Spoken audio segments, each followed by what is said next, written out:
All right, folks, here we go. Video number 2 on the Denver giveaway sign. So I'm super excited to get this thing done. So I just wanted to intro this here. We're going to get right back into the carving and show you what kind of background I'm going to do inside of that mountain scene. So I'm fired up to see how this thing comes out. And we got a surprise at the end. So stay tuned. Here we go. All right, you guys, I've got the 90-degree bit set up in here for my background, and I'm going to do some dimple background. Here we go.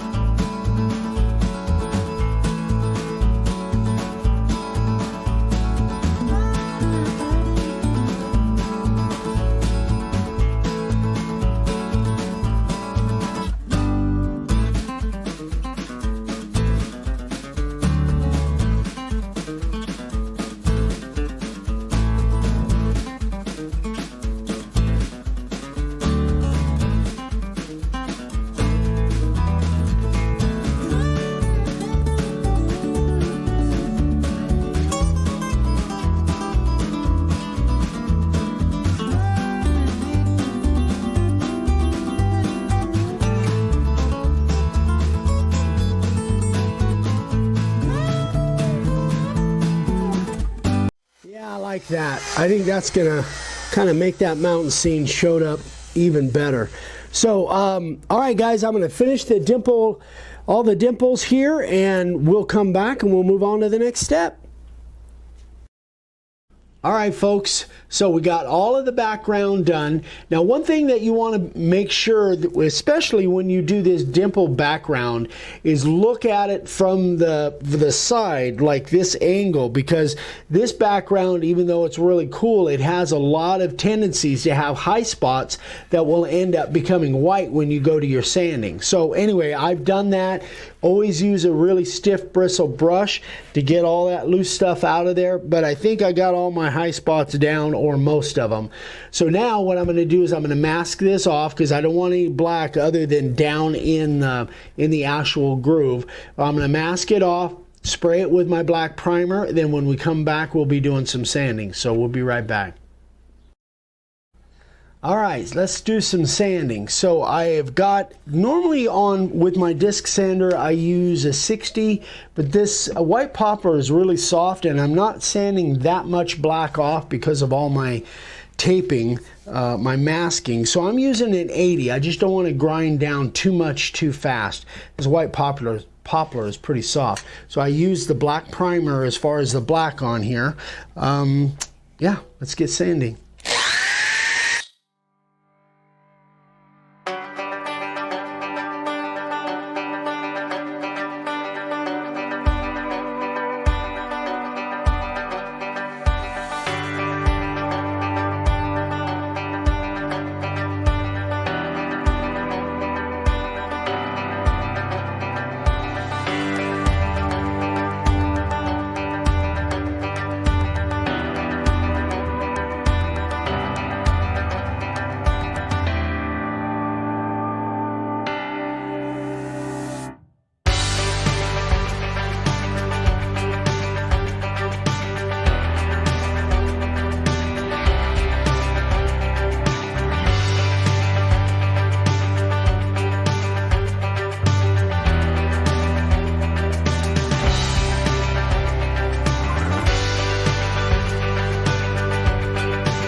Guys are new to this process. For me, I try to take off most of the black with the disc sander, then I'm going back with a 120 on my random orbital. Here we go.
right, let's take a look.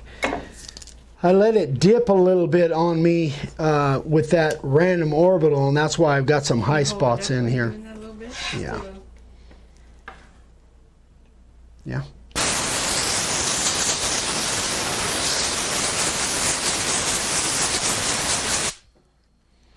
So I've got a few high spots there I need to touch up. Let's see if I have a Sharpie.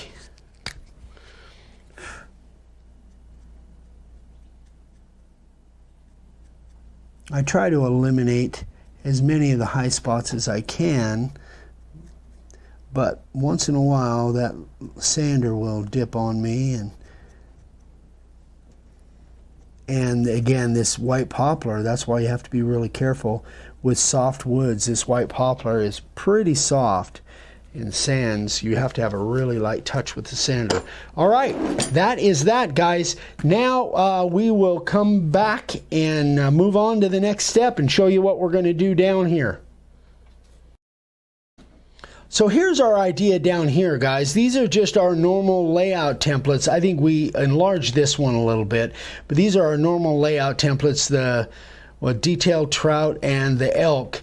And I'm going to spray these black, and then we're going to attach them to the board. I'm not going to carve these. I want them to have kind of a three-dimensional look. So I'm going to spray these black and then use some Starbond and glue them right to the board, and then we'll put a finish on. But I'll spray these black off camera, and then we'll come back and put them on. All right, guys, let's get these things attached to the board. So what I did was I just put some registration marks on here, temporary obviously with the blue tape, so I know exactly when I put my glue on an accelerator I can set them right back where I want to. Now this elk has a little bit of a gap going on there, so what I did was I made some marks on the back where I wanted my little drops of glue to go. I'm using the Starbond medium and the accelerator. I think the thick might be just a little too much, so I'm going to use the medium, and we're going to just see how this goes. I really don't want any squeeze out, if I can help it.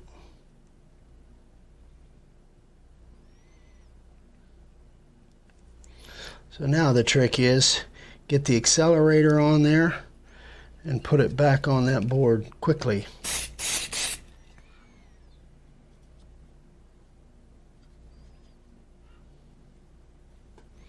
And hold it in place as it tacks.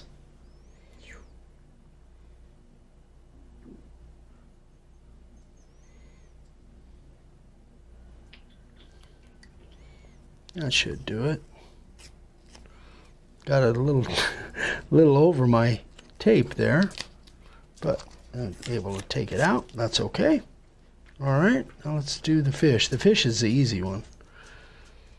It seems really flat, so I don't think I'm going to have any issues with that at all. Famous last words.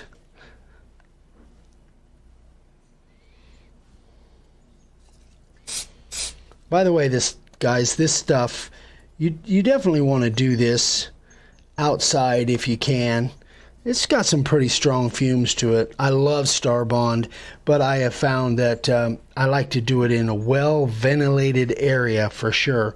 Another tip, actually, that I saw on Wood Whisperer the other day, my buddy Mark, he was saying that people were having tough time with the lids being stuck on there, and that's a problem I've had. He says every time you use it, you definitely want to wipe off that tip so that it doesn't build up on there. Just a little, and since I've been doing that, I haven't had a cap glue onto the top. So there is that. Now we're going to come back and we're going to put a finish on this thing. So we'll be right back. All right, so We got everything done. These are glued on nice and solid. So I'm going to spray this thing with a Critter and this polyacrylic. It's just an interior finish, but I've sprayed it before, and it sprays really well out of the Critter sprayer. So I am just going to set this up here, and we'll put the first coat on. I'll do the back off camera, but and I've got it at about 50 pounds, 40 or 50 pounds. I think I'll end up putting, I don't know, 4, 5, 6 coats. I don't use this polyacrylic very much, so I might as well put a bunch of it on this sign. But it sprays really well with the Critter. Yeah, that's going to look nice. So we'll come back and we'll wrap this thing up once I've got 4, 5, 6 coats on here. So stick with us. We'll be right back. Hey guys, all right, we're all done. So I've got, I think, 4 coats on this thing. I love the way this came out. Number one, I love this white poplar. It carves so nice. I like the way we did the overlays here, and it's got a nice gloss to it. So that polyacrylic is water-based. It's only interior finish, but I'm assuming this is going to go inside on somebody's wall or something. So this way? No, I just want you to see if I can get this. Oh, right there. Turn it just a little bit back. Yeah, nice shine on there. It's got just a beautiful shine, and I'm going to put another 2 or 3 coats on. So by the time you guys see this video, you will know that this is a giveaway for somebody that comes to our Denver/Erie. Erie's a town outside of Denver. So if you guys are coming to that, somebody's going to walk away with this thing. We're going to do a raffle, or I don't know. We'll figure a way to give it away to somebody. But had a lot of fun making this thing, just a little bit different with those overlays. And we sure appreciate you guys, all the support that you guys give us, and we want to just keep giving back to you guys. So if you're coming to Denver, definitely let us know so we make sure and kind of plan for that. And we've just had a blast making this thing. We've got a lot of other giveaways and stuff coming up, so hope you guys stay tuned. If you have any questions on this, let me know. Eric@makeawoodsign.com. And there is our website if you need supplies. I think that's about it. Thanks so much, guys. Hope you enjoyed this. Hope you learned something from it. And let me know if you have any questions. Have a great one. We'll see you on the next one. Bye-bye.